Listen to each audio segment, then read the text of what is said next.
واصف علی واصف رحمۃ اللہ علیہ سے سوال کیا گیا کہ حضور کیا انسان خیال پر کنٹرول کر سکتا ہے؟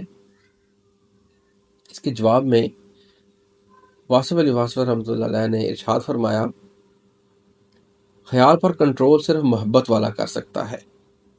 جب خیال ایک خیال میں گم ہو جائے تو پھر دوسرے خیال کی گنجائش ہی نہیں رہتی۔ خیال نہ دور کا ہے نہ قریب کا ہے، بلکہ یہ نصیب کا ہے۔ یہ نصیب کی منزل ہوتی ہے کہ جب کوئی چاہے عطا کر دے۔ خدا نخواستہ کسی کو گھر سے خبر آ جائے کہ فائر بریگیڈ کی ضرورت ہے تو اس کو کوئی غیر خیال کیسے آئے گا؟ کبھی نہیں آئے گا۔ تو اس کے لیے مخویت پیدا ہو جائے گی کہ یہ کام پہلے کرنا ہے۔ جب بہت ایمرجنسی پیدا ہو جائے تو آپ لوگوں میں محویت پیدا ہو جاتی ہے اور دوسرا خیال چلا جاتا ہے۔ تو آپ کو محو کرنے والی ایمرجنسیاں ہیں اور حادثے ہیں۔ وہ وقت جب آپ کو محو کرنے والی محبت پیدا ہو جائے تو پھر ہر شے کے اندر محویت ہو جائے گی۔ تو کثرت خیال سے بچنے کا طریقہ واحد خیال ہے، اور وحدت خیال سوائے محبوب کے اور کوئی نہیں دے سکتا کہ ہمہ حال اس کا خیال ہو، تنہائی میں اس کا خیال ہو اور محفل میں اس کا خیال ہو۔ یکسوئی کی بات پنہارن سے سیکھ، سب سکھیوں سے بات کرے پر دھیان گگر کے بیچ۔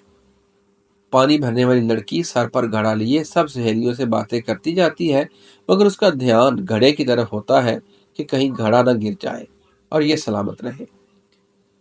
مطلب یہ کہ محبت والوں کا خیال ہوتا ہے کہ وہ محبوب کے خیال سے ایک لحظہ غافل نہیں ہوتے۔ تو جب ایسا خیال پیدا ہو گیا کہ انسان محبوب کے خیال سے ایک لحظہ بھی غافل نہیں رہا، جس کے خیال میں باقی خیال اور باقی آرزوئیں انحصار کی جا سکیں، یوں کہہ لو کہ آپ کے پاس 10 آرزوئیں ہیں یا 15 خواہشیں ہیں، اور آخری وقت آ گیا تو اللہ تعالیٰ فرماتا ہے کہ بس ایک آرزو پوری کر لو، اور آپ یہ فٹافٹ فیصلہ کرو کہ وہ کون سی آرزو ہے۔ تو وہ جو آخری آرزو بچ جائے گی اس سے آپ کو محبت ہوگی۔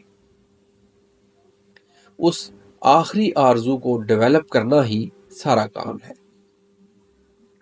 تو وہ آرزو جو باقی آرزوؤں کو کھا جائے وہ محبت ہے۔ اب نہ زمین نہ وہ زماں، اب نہ مکان نہ لامکان، تو نے جہاں بدل دیا آ کے میری نگاہ میں۔ تو محبت میں نگاہ میں ایسی چیز آئی کہ زمین بھی بدل گئی، آسمان بھی بدل گیا، بلکہ دونوں جہاں ہی بدل گئے۔ مطلب یہ ہے کہ آپ کی نگاہ کو محبوب کی ہر شے بدل گئی۔ تو محبت ایسی چیز ہوتی ہے جو محویت پیدا کرتی ہے۔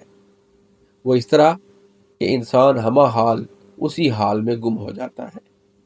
کس کے خیال میں؟ محبوب کے خیال میں۔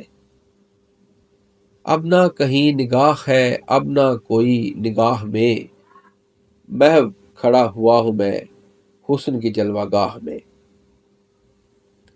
انتظار جب آتا ہے تو محویت کو ٹھنڈا کر دیتا ہے۔ یہ انتظار کب آتا ہے؟ جب اللہ تعالیٰ مہربانی کرے۔ یہ نصیب سے آتا ہے۔ زندگی ایسے واقعات سے بھری پڑی ہے کہ کسی گلی سے نکل کر اور کسی موڑ سے نکل کر کوئی بات آپ کو مسرور کر دے۔ ایسے ایسے لوگ آئے اور وہ بڑے درویش تھے، ان کا نام آپ کو بعد میں پتہ چلے گا۔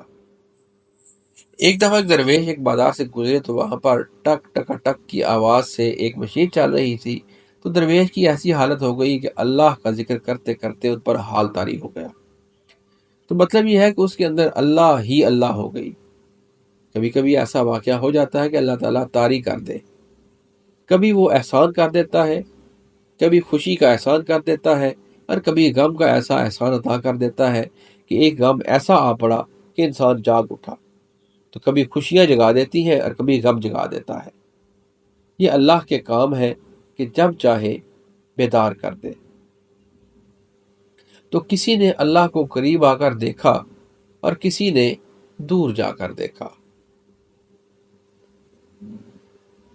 کسی نے آنکھ کے پردے میں پردہ دار کو دیکھا، کسی نے دار پر چڑھ کر جمال یار کو دیکھا۔ یہ اللہ کی مہربانیاں ہیں کہ جب جس کو چاہے عطا کر دے۔ بہرحال یہ مانگنے کی بات نہیں ہے اور نہ ڈھونڈنے کا کام ہے۔ بس یہ انتظار کا کام ہے، انسان انتظار کرے اور جب چاہے گا وہ عطا کر دے گا۔ وہ دیتا ضرور ہے۔ اللہ تعالیٰ آپ پر مہربانی کرے اور آپ لوگوں کو بھی جلوہ دکھائے۔ جلوہ محبوب کے چہرے میں ہوگا اور جلوہ اللہ کا ہوگا، اور یہ برائے اللہ ہوگا اور برائے اللہ ہوگا۔ اللہ تعالیٰ مہربانی کرے، یہ عطا ضرور ہو جاتی ہے۔ یہ اقتباس گفتگو کے والیوم 7 صفحہ نمبر 103 اور 106 سے لیا گیا ہے۔